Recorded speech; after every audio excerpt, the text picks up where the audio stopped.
Hello guys, welcome to KC Shorthand Dictations. Please do follow the channel for daily freestyle dictations. 5 seconds. Start. Now, I would like to say that with this measure we are now adopting, to my mind, it will not be possible to have this system or any other system functioning effectively.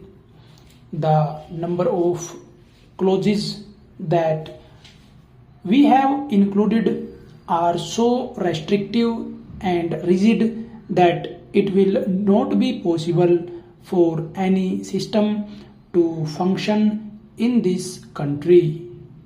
If at all it is able to function, it will be able to function with a lot of difficulties. It will be said afterwards that the industrial sector, particularly the private sector, has not been able to deliver the goods. I would like to warn the government that if anything happens in the future in which industrial production or production in the private sector has not gone up, it would be not because of any lack of efforts on the part of the private sector, but because of the measure that we are now adopting. I have mentioned several times how this particular bill is very restrictive and how it will hamper the normal growth of companies in this country. It is a pity that when we are on the threshold of the second 5-year plan, such a measure should be passed in this house. I would now like to make a few observations about the speeches of some of the honorable members here. Sri Ashok Mehta justifies the restrictions on managing agents by saying that managing agents are no longer the main source of finance. He also argues that profits have been high and will continue to remain high, and therefore he would like to see the managing agents being paid on a sliding scale. He is in the habit of referring to a number of books and making quotations from a number of them published in America or in other countries, and particularly by some of the professors.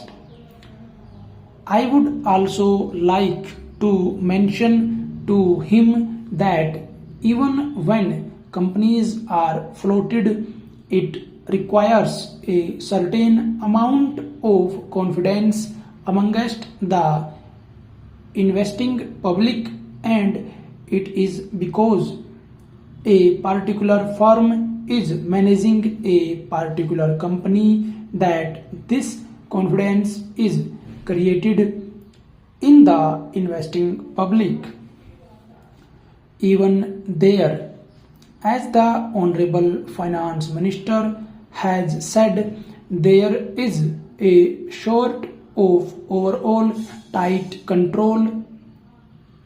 New banks and insurance companies are not floated nowadays. What you have are the few banks which are existing and the few insurance companies that are existing. The other point is that the credit worthiness of the managing agency firm does count to a certain extent in getting credit from the banks and other financial institutions. Yesterday it was mentioned by my honorable friend that the crux of the problem is the question of payment of remuneration to a particular managing agency system. He said that in this bill a definite encouragement has been given to the alternative type of management, namely the managing director or the manager, where an individual has been permitted to take 5%, while in the case of the managing agency it has been permitted to take about 10%. I would like to point out to him that it is not merely the question of remuneration which will decide the alternative type of management.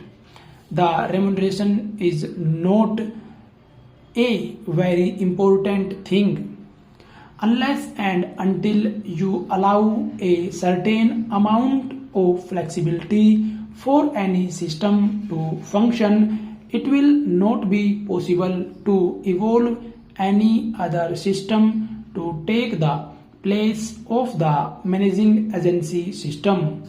In spite of so many shackles, you may find that those few business houses which are carrying on now may have to carry on the present basis. You may not find many new people coming in the field.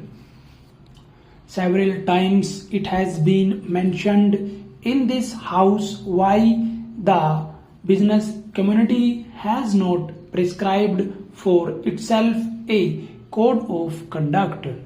In this connection, I would like to point out that a degree or diploma is essential for the profession, and in case of violation of the code, sanction should be provided by it to prevent a person from practicing the profession. Today, even Ashok Mehta and Sri C.C. Shah can set up a grocery shop and become businessmen. Nobody lays down any condition for starting business, and nobody can prevent others for continuing it. But I would like to point out that with regard to the code of conduct, there is a certain amount of ethics, and there are certain standards and traditions on which business houses function.